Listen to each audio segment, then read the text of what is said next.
The courtroom went silent when the judge asked whether my son should be treated as a false claim, and the Alpha Heir Record lit up under his tiny hand. 1 second earlier, Ashbourne County Courthouse had been full of paper sounds, quiet coughs, polished shoes, and the calm cruelty of people who believed a child could be erased with the right legal phrase. My 5-year-old son, Finn, stood beside me in his navy sweater, one hand curled around the edge of my coat, trying to be brave because I had told him courthouses were places where adults used truth carefully. Across the aisle, Graham Bellamy did not look at us.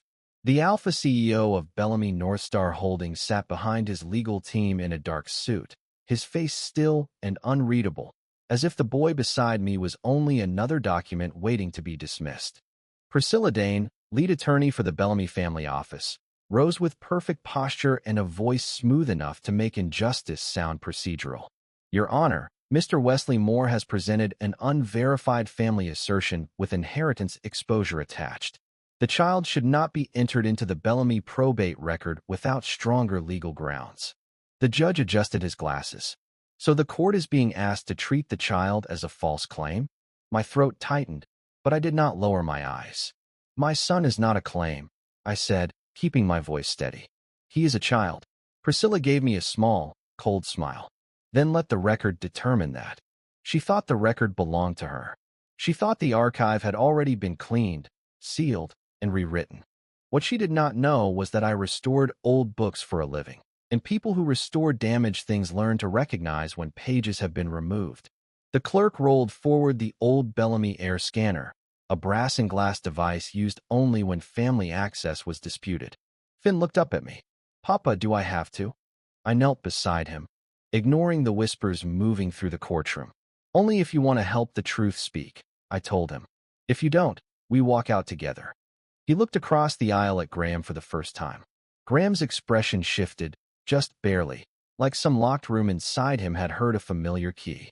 Finn placed his palm on the glass. For one breath, nothing happened. Then the scanner chimed, the screen brightened, and gold letters appeared in front of the judge, the attorneys, the court recorder, and the Alpha who had once promised he would never let anyone make me small. Bellamy Heir Record, match confirmed. Protected family status review automatically triggered. A sound moved through the courtroom, not loud, but sharp enough to cut every lie in half and replace it with a danger colder than denial. Graham finally stood. That can't be right, he said, but his voice had lost its certainty. Priscilla stepped toward the clerk's table. There may be an archive error. I turned to her. There was an error, I said. But it started 5 years ago, when your office decided my son was easier to hide than explain. Finn slipped his hand back into mine. His fingers were warm, trembling slightly, and that was what pulled me away from anger. I had not come to Ashbourne Courthouse to punish Graham Bellamy. I had come because my son had started asking why every official form had a blank where his second parent should have been. Nearly 6 years earlier, before Finn was born, before the lawsuits, before the returned letters, before the Bellamy name became a locked gate, I had met Graham in the private library of Northstar Tower. I was 22 then, an Omega book restorer hired to repair water-damaged ledgers from the Bellamy family archive. Graham had not been cold with me in those days. He had watched me separate fragile pages with patient hands and said damaged things deserved someone willing to take their time. I believed him. I believed the way he stayed late to help me carry archive boxes. I believed the quiet respect in his voice when he asked before entering my workspace. I believed him most the night he said, after the board vote, Wesley, no more hiding behind contracts. I want your name beside mine where it belongs. But the board vote passed, Graham disappeared into Northstar's executive floor, and Priscilla Dane became the only voice allowed to answer me. Now, in the courtroom, the Heir Record was glowing brighter than every denial they had written. And behind Graham's shock, I saw the first crack in the story he had chosen to believe. Graham's certainty had not been built in the courtroom. It had been built 6 years earlier, in the private library of Northstar Tower, where rainwater had seeped through a cracked skylight and nearly destroyed 3 generations of Bellamy ledgers. I had been hired as a contract restorer, the kind of worker powerful families trusted with damaged paper, but not with dinner invitations. Every morning, I arrived with cotton gloves, repair paste, and a locked case of preservation tools. Every evening, Graham Bellamy appeared after the executive floor emptied, still wearing his suit jacket, his tie loosened, his voice quieter than the man shown in business magazines. "How do you know what can be saved?" he asked me the first week, watching me lift a ruined page with careful patience. "You don't decide too early," I said. "Damage lies. You wait until the fibers tell the truth." He smiled at that, and for months, he kept coming back. Not as the Alpha CEO everyone feared, but as a man who carried coffee in paper cups, learned which archive lights were too warm, and listened when I explained that old records were only useful if someone honest protected them. He never made me feel small then. When board members ignored me, he asked for my assessment twice. When a consultant called my restoration notes vendor commentary, Graham corrected the meeting minutes himself and listed my work under professional findings. Trust grew between us in ordinary ways, slow enough to feel safe. Then Priscilla Dane noticed. She was not only the Bellamy lead attorney, she was the gatekeeper of reputation, inheritance, and every private record that could affect the family name. During the acquisition, the Bellamy board had given legal administration emergency authority over probate, reputation-sensitive correspondence, and family archive access. The first time she entered the library, she looked at my badge before she looked at my face. "Mr. Moore's contract should remain limited to archive handling," she told Graham. "Expanded personal access creates risk." Graham frowned. "Wesley has earned access." "Professionally," Priscilla said. "Not personally." That night, Graham waited beside the old card catalog until I finished locking the restoration cabinet. "Don't let her turn you into paperwork," he said. "After the board vote, I'll make this clear. No hidden doors. No careful language." I wanted to believe him, so I did. The board vote happened on a Thursday, 5 years and 8 months before the courthouse. Bellamy North Star won the acquisition that made Graham untouchable. On Friday, my tower badge stopped working. On Monday, an email arrived from Priscilla's office stating that my contract had been completed due to archive exposure concerns. I called Graham's private line. It rang once, then redirected to corporate reception. I mailed a letter. It came back stamped undeliverable. 3 weeks later, after my life changed forever, I mailed another letter with the clinic date, my return address, and one sentence Graham deserved to read. "You need to know about the child." That letter came back too, but the envelope had been opened before it was returned. Years later, Graham would tell the court that Priscilla had shown him a termination acknowledgement bearing my forged initials, a relocation memo claiming I had left the city, and a sealed legal note stating that I had accepted private compensation and refused further contact. His failure was not that he saw nothing. His failure was that he trusted the system that protected him more than the person who had asked him to protect the truth. In the courtroom, I watched Graham stare at the glowing Heir record, and I knew he had finally begun to understand what I had known for years. Someone had not simply kept us apart. Someone had read the truth, resealed it, and sent it back to me like I had never existed. Now that same truth was glowing in the middle of Ashbourne County Courthouse, where everyone could see it. The judge leaned forward, his glasses low on his nose, while the clerk checked the scanner twice, then a third time, as if the Bellamy machine might still change its answer. Finn pressed closer to my side. I placed my hand on his shoulder, not to hold him still, but to remind him he was safe with me before he was anything in any record. Across the aisle, Graham remained standing, his eyes fixed on the gold letters and the protected status warning beneath them. Bellamy Heir Record, match confirmed. Protected family status review automatically triggered. Priscilla Dane moved first. She always did. "Your Honor," she said, calm enough to make panic look like procedure. "We request an immediate recess and a sealed review.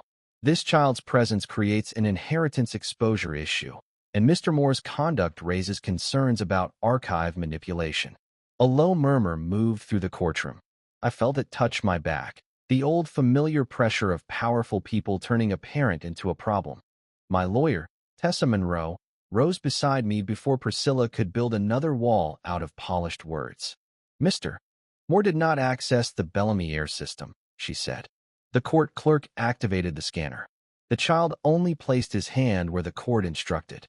Priscilla's expression barely changed.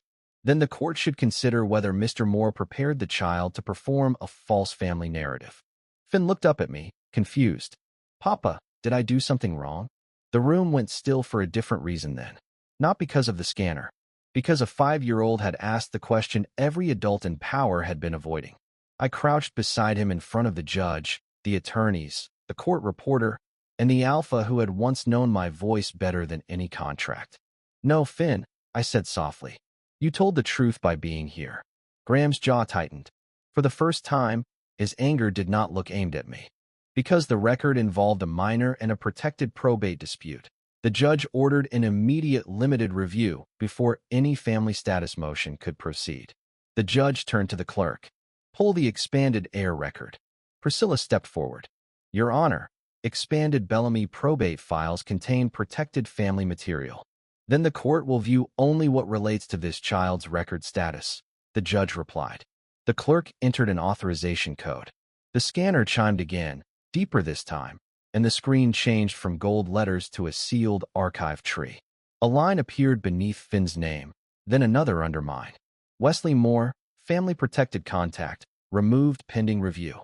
Finn Moore, potential Bellamy dependent, record created 5 years prior. Graham breathed out like the air had been taken from him by the date alone. 5 years prior. The year Finn was born. The year my letters came back opened.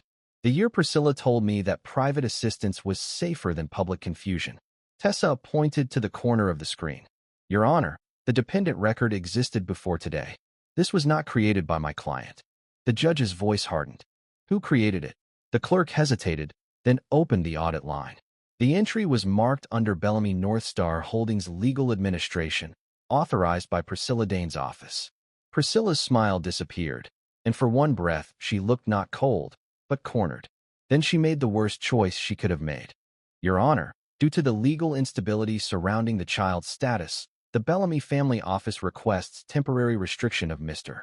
Moore's access to all probate materials and a review of his protected parent suitability until the record is clarified. Graham finally turned toward her. You knew about him, he said. Priscilla did not answer. She did not have to. The silence did it for her. Priscilla's silence did it for her, but silence was not enough to undo 5 years, and I refused to let Graham treat one shocked moment as repentance. The judge called a short recess and ordered the clerk to preserve the expanded heir record under court supervision. We were moved into a side review room beside the courtroom, a narrow space with a long oak table, 2 court monitors, and a locked terminal connected to the Bellamy probate archive. Finn sat beside me with a juice box from Tessa's bag, his small shoes swinging above the floor, while Graham stood at the far end of the table as if distance could make the truth easier to face. Priscilla remained near the door, speaking quietly into her phone until the bailiff reminded her that all communications about the archive were now part of the court record. That was the first time I saw fear touch the edges of her control. Graham turned to the clerk. Open the access log for Wesley Moore. His voice was low, no longer the voice of a man dismissing me, but not yet the voice of someone who had earned the right to ask for anything gentle. The clerk entered a court code. A list appeared on the monitor. My name had not been deleted. It had been moved. Wesley Moore, family protected contact, status changed to archive risk. Timestamp, March 14th, 8:42 p.m. Graham went still. That was the night of the board vote, he said. I looked at him across the table. The night you told me no more hidden doors. His face tightened, but I did not soften my voice for him. Pain did not become smaller just because he had finally started seeing it. Tessa leaned closer to the screen. Who authorized the change? The clerk opened the next line. Authorized by Legal Administration Device, ND 17. Graham looked toward Priscilla. That is your office device. Priscilla lifted her chin. Northstar Legal Administration had authority to reduce exposure during a sensitive acquisition. Exposure, I repeated. That was what you called me when I asked why my badge stopped working. Graham swallowed. I never saw that request. I reached into my folder and placed 3 returned envelopes on the table. Each one had my handwriting, Graham's private office address, and the faint mark of having been opened before being resealed. Then look at these, I said. Do not look at me. Look at the dates. The clerk scanned the first envelope barcode into the court terminal. A hidden mailroom note appeared. Redirected to Bellamy Legal. Reviewed for inheritance relevance. filed under unverified claimant correspondence. Graham read the line twice. The second envelope showed the same route. The third carried an attachment label, child notice included. Finn stopped swinging his feet. "Papa, is that about me?" I touched his shoulder. "It is about adults who should have answered sooner." Graham stepped back as if the words on the screen had become heavier than the room itself. "Priscilla," he said, each syllable controlled. "You received a child notice and filed it away." She did not deny it. She only said, "I protected the company from an unstable legal situation." The judge returned before Graham could answer. As the clerk secured the archive under the judge's order, one sealed compliance folder surfaced on the monitor. More Finn medical confirmation pending board review. My breath caught, because I had never seen that file before, and Graham had not either. The sealed folder opened on the court monitor, and the room changed again, not with noise this time, but with the kind of quiet that makes every powerful person suddenly aware of the record being kept. The judge ordered everyone back into the main courtroom because the file involved a child, a family probate matter, and a possible medical privacy violation under court review. I carried Finn's juice box in one hand and his small sweater in the other, letting Tessa guide him to a seat behind me where he could color instead of stare at adults unraveling his life into evidence. The clerk projected only the approved header of the file onto the courtroom screen. More Finn medical confirmation pending board review. Under it was a scanned clinic notice from 5 years ago, the same week I had mailed Graham the letter that came back opened. My name was there. Finn's birth notice was there. And beside it was a routing instruction from Bellamy Legal Administration. Do not forward to GB until inheritance exposure is assessed. Graham's hand closed around the back of his chair. Who wrote that instruction? The clerk opened the signature field. Priscilla Dane. For the first time, her perfect posture looked like something she had to force into place. That language was standard risk management during acquisition proceedings, she said. Mr. Bellamy was under board restrictions at the time. Graham turned toward the judge before she could finish. Your Honor, Bellamy Northstar Holdings will not support that position. I am requesting, on the record, that Priscilla Dane's authority over all Bellamy probate material be suspended pending independent review. The courtroom stirred, and Priscilla's face went pale with anger carefully hidden behind professionalism. It was the first public truth Graham had chosen over the system built to protect him. But I did not let my heart move toward him just because his voice had finally found the right side. I stood slowly, keeping my hands visible on the table, my words calm enough that Finn would not be frightened by them. That is the first honest thing you have said today, Graham, I told him. But one correct sentence does not erase 5 years of returned letters, locked doors, and a child wondering why his forms had an empty space. His eyes lowered, not in defeat, but in recognition. I know, he said. No, I answered. You are beginning to know. Tessa then pointed to another attachment in the file, one Priscilla had not expected the clerk to open. It was a draft petition, never filed, titled Protected Parent Suitability Review. The proposed evaluator was not from the court. It was from a private firm used by Bellamy Family Office. The judge's expression hardened. Ms. Dane, why was a parent review drafted before the child's record was disclosed to this court? Priscilla stepped forward, her voice turning colder. Because Mr. Moore's situation presented legal instability, potential scandal, and unmanaged access to a Bellamy-dependent record. The words landed coldly across the room. I looked at Finn, still coloring a crooked blue house on courthouse paper, and knew exactly what the next move had to be. Before Priscilla could turn my son into another file under her control, I gathered our folder, nodded to Tessa, and said, Your Honor, I am taking Finn to the Child Advocacy Office now, and every Bellamy lawyer can speak to me through the court. I took Finn from the courthouse before Priscilla could turn another sentence into a cage, and I did not look back to see whether Graham followed until we reached the glass doors of the Ashbourne Child Advocacy Office across the street. The building was smaller than the courthouse, quieter too, with pale blue walls, a children's reading corner, and a reception desk where every form began with the word protection instead of exposure. That word alone helped me breathe. Tessa checked us in while I opened the old leather document case I had carried for 5 years, the one Priscilla had once dismissed as vendor materials. Inside were not memories. They were records. Returned envelopes with broken seals. Copies of my original North Star badge logs. The restoration contract that listed my authorized access to Bellamy family ledgers. Photographs of archive pages before and after someone altered them. Clinic notices with dates that matched the court's hidden file. Every sheet was labeled, sleeved, and indexed because damaged paper had taught me that truth survived when someone preserved it carefully. The advocacy officer, Ms. Harper, scanned my table of contents and looked up with new respect. "You prepared this yourself?" "Yes," I said. "I restore records for a living. I know when a page has been removed, and I know how to prove the space it left behind."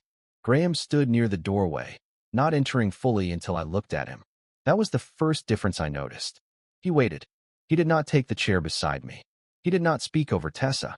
He only said, "May I provide company access confirmation if Wesley allows it?" I turned one page in my folder before answering. "You may confirm badge logs and device assignments. Nothing else about Finn without my consent." Graham nodded. "Understood. Ms. Harper recorded that too." Then I placed the most important page on the desk, a family trust waiver I had refused to sign years ago. Priscilla's assistant had sent it with a polite note calling me a potential legal liability. I had kept the envelope, the timestamp, and the unsigned waiver. "This shows they knew enough to ask me to surrender future access," I said. But they told Graham there was nothing to answer. Tessa added the court printout from the air scanner, and Graham gave one clean statement confirming that device ND-17 belonged to Priscilla's legal administration office during the board acquisition. He did not ask me to thank him. He did not ask Finn to look at him.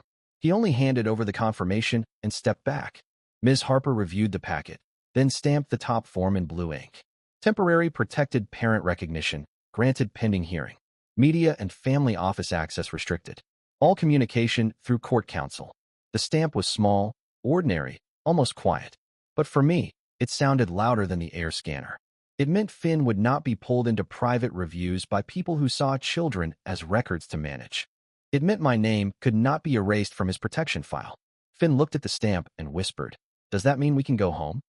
I smiled for him, even with my hands still shaking around the folder. "It means nobody gets to decide that without us." Graham closed his eyes for half a second, as if those words had reached somewhere deeper than regret. But when he opened them, I was already gathering Finn's sweater and our documents. This was a victory, yes, but only a small one, because outside the office windows, Priscilla Dane was standing beside a black town car, speaking to someone from the Bellamy board. By the time Graham saw her through the child advocacy office window, his regret finally became action instead of shock. He did not rush after her. He did not ask me to wait for him. He took out his phone, called North Star Tower, and said, "Emergency board session. Public minutes. Legal administration suspended from probate access until I arrive." By late afternoon, I sat in the back row of the Bellamy North Star Holdings boardroom with Tessa beside me and Finn safely downstairs in the building's childcare suite with Ms. Harper's approved advocate. I had agreed to attend for one reason only. The board had helped build the system that erased us, so the board needed to hear the correction in its own room. The long glass table was filled with directors, senior counsel, and 2 members of the Bellamy Family Trust Committee. Priscilla stood near the presentation screen, already prepared to turn damage into language. "Mr. Bellamy is reacting emotionally to incomplete court material," she said. "The company must avoid scandal, inheritance instability, and unmanaged access to sensitive family records." Graham entered before she finished. He placed a sealed court copy of the heir record on the table, then a printed confirmation from the child advocacy office, then his own signed witness statement. He did not sit at the head of the table. He stood beside the screen like a man choosing to stop hiding behind it. "The scandal," he said, "is that this company allowed legal administration to intercept private correspondence, reroute a child notice, and classify Wesley Moore as archive risk after I personally authorized his access." The room shifted. A trust committee member began. "Graham, the family name will not be used as a wall today," Graham said. He clicked the remote, and the audit log appeared. "Device in D-17, Priscilla Dane's office, the night of the acquisition vote." Then the mailroom routing. Then the medical confirmation header. Then the unsigned waiver I had kept for 5 years. Each slide was a door opening, and every director had to look through it. Priscilla's voice sharpened. "You are exposing protected internal material." "Under court preservation order," Graham answered. and with Wesley Moore's consent for these specific documents only. He looked back at me, not for comfort, but for permission to continue. I gave one short nod. That mattered more than any apology he could have offered. Graham turned back to the board. Effective immediately, Priscilla Dane is suspended from all Bellamy North Star matters pending independent investigation. Probate archives will be transferred to court-supervised review. I am stepping down from chair authority during the audit, and I will appear as a witness in Mr. Moore's protected parent hearing. Bellamy North Star will not pursue any private parent review, family status pressure, or media strategy involving Finn Moore. Priscilla stared at him as if he had betrayed the room by telling the truth inside it. I should have felt relief. Instead, I felt the heavy shape of everything this could not repair. After the meeting adjourned, Graham approached only as far as the aisle between us. "Wesley," he said quietly, "I should have questioned the silence years ago." I gathered my folder. "Yes," I said, "you should have." His face changed, but he accepted the answer without defending himself. That was new. Not enough, but new. I walked out before him, because trust was not a door that opened just because someone finally found the right key. Trust did not return to Juniper and Oak Book Repair in a dramatic way. It came on a Tuesday morning, 20 minutes before opening, when Graham Bellamy arrived outside my shop holding a cardboard box instead of flowers, jewelry, or anything that looked like guilt trying to look expensive. I saw him through the front window while I was taping a torn children's book at the counter. He stood beneath the green awning in a plain coat, waiting in the cold with both hands visible, not knocking twice, not calling my phone, not using the Bellamy name to hurry the door open. When I unlocked it, he stayed on the sidewalk. "Ms. Harper approved this delivery list," he said, lifting the box slightly. "Updated copies of the court communication order, the media restriction notice, Finn's school privacy form, and a co-parenting draft Tessa reviewed. Nothing needs your signature today." That last sentence mattered. For years, every paper from Bellamy North Star had arrived like a trap with a polite envelope. This time, he carried documents that gave me time. I let him in after checking the seal on the folder. Finn was at the back table, sorting colored bookmarks by size, and he looked up when the bell above the door rang. Graham stopped immediately. "Good morning, Finn," he said from the entrance, not moving closer. Finn held a red bookmark against his chest. "Are you here for court stuff?" Graham nodded. "Mostly. And I brought the blue folder your papa asked for. The one with plastic sleeves that won't bend the pages." Finn looked at me first. I gave him a small nod because the choice had to feel like his too. Only then did Graham set the box on the front counter and step back. He did not reach for Finn. He did not ask for a hug. He noticed the crooked stack of bookmarks and said, "Those are organized better than my board reports." Finn considered him carefully, then said, "The yellow ones are for books with animals." Graham smiled, small and unsure. "That makes sense." After Finn returned to sorting, Graham handed me the folder. Inside was a signed non-interference agreement, the board audit confirmation, a letter placing Bellamy North Star's probate archive under court-supervised review, and a written statement that no Bellamy employee or family representative could approach Finn's school without my approval. At the bottom, Graham had added one more page, a counseling appointment schedule, already marked tentative, with a note that said he would attend alone first if that was safer for Finn. "I am not asking to be added to your life faster than you decide," he said. "I am asking to be corrected when I do it wrong." I wanted that sentence to mean nothing. It would have been easier if it meant nothing. But it landed quietly between us, not as forgiveness, not as romance, not as the old promise in a new code, but as a different kind of beginning. I closed the folder. "Being corrected is not the same as being trusted," I said. "I know," Graham answered. "I will start there." Finn came over then with one yellow bookmark and held it out, not to Graham's hand, but onto the counter between them. "This one is for court papers," he said. "So they remember to be nice." Graham looked at the bookmark like it was worth more than every award in North Star Tower. He did not pick it up until Finn stepped back and nodded. "Thank you," he said. His voice stayed steady, but his eyes did not. I watched him place the yellow bookmark carefully inside the court folder, and for the first time, I did not feel the need to move Finn farther away. That was not forgiveness, but it was the first morning Graham left my shop with the door still unlocked behind him. 6 weeks later, Justice arrived quietly at the Ashbourne Public Library, tucked inside a manila envelope, while Finn stood at the front of the children's room reading a book about a fox who rebuilt a broken bridge one plank at a time. I sat in the second row with my hands folded around the yellow bookmark he had chosen for important papers, and Graham sat 3 chairs away because that was the distance we had agreed on. He had arrived early, signed in at the front desk like every other parent visitor, and handed the librarian the court-approved contact form without asking for special treatment. When Tessa slipped into the room and placed the envelope in my lap, I already knew from her face that something had ended. The final order was simple and clean. Priscilla Dane had been removed from all Bellamy probate matters, referred for professional review, and barred from accessing any file connected to Finn or me. The Bellamy probate archive would remain under court-supervised audit for 1 year. My protected parent recognition was no longer temporary. Finn's school, medical, and public records were sealed from family office access unless I gave written consent through the court. Graham had signed every restriction, testified about device ND-17, stepped down from trust authority during the investigation, and submitted a permanent waiver promising that Bellamy Northstar would not pressure me through family status filings, private evaluators, or media strategy. I read the order twice, not because I doubted it, but because for 5 years powerful people had taught me that safety could be taken back with the right letterhead. This time, the paper protected instead of threatened. At the front of the room, Finn finished his story and looked up. "The fox did not fix the bridge in 1 day," he said, proud and serious. He asked where every plank belonged. A few parents clapped softly. Graham did not clap the loudest. He waited, watching Finn look to me first, and only when Finn smiled did Graham join in.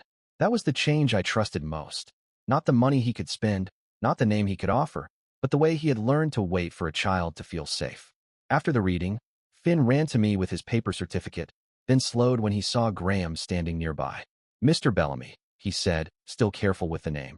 "Did you hear the part about the bridge?" Graham knelt only after glancing at me for permission. I gave one small nod. "I heard every word," he said. "I think the fox was brave." Finn considered that, then handed him the yellow bookmark. "You can keep it in the court folder, so the papers remember." Graham accepted it with both hands, as if it were something fragile enough to deserve reverence. "I will." Outside, the afternoon sun warmed the library steps. Tessa left us with a smile, and for a moment the three of us stood together without a judge, a board, or a locked archive between us. Graham did not ask if he could come home with us. He did not ask what we were now. He only said, "I will be at the counseling office Thursday at 4. Whether you come in or not, I will be there." I looked at the man who had once believed silence because silence was easier, then at my son, who was holding his certificate like a map to somewhere kinder. "Thursday is not forgiveness," I said. Graham nodded. "I know." Finn reached for my hand. Then, after a small pause, reached for Graham's sleeve instead of his hand, a choice gentle enough to make both of us still. I let the moment breathe before I opened the library door. "You can walk with us today," I said. And Graham did. Not as the alpha who had finally found the truth, but as a man beginning, one careful step at a time, to earn a place beside it.